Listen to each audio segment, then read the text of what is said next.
Am I the a-hole for kicking my brother-in-law out after he referred to himself as the father of my child? Let me explain. I'm a 30-year-old female and my wife is a 29-year-old female. We welcomed our son into the world a year ago, and both of our families are very accepting of us, but my wife's family has this weird obsession with passing on the family genes. So this made adopting out of the question very early on. My wife and I always wanted to start a family, but things got difficult when my wife found out that she was infertile.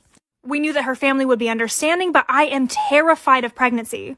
My biological mom died in childbirth, which has led me to believe that I wouldn't hold a pregnancy very well. After a few months of brainstorming, my mother-in-law suggested that we do IVF, using my eggs, my brother-in-law's sperm, and let my wife carry the baby. Even though I was skeptical, I gave in because the plan hit all the marks.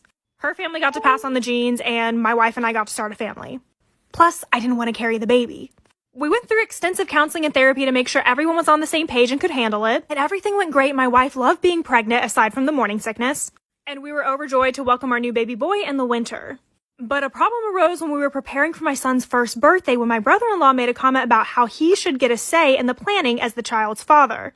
I was shocked, I cringed, and I told him he wasn't. And told him that he was just providing a piece of him, and he looked me in the eye and said, "Yeah, so he's our child."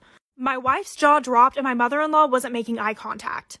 I kicked him out of the house and told him that he couldn't come back until he apologized. But he got angry, which made my wife start to cry. She has always struggled with self-esteem, and this infertility really took a toll on her. For months, I've had to reassure her and tell her what an amazing mom she is.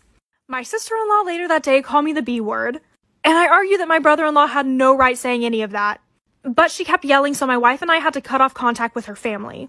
Brother-in-law signed away all of his rights and agreed multiple times he's just an uncle. But am I in the wrong for waiting for him to apologize?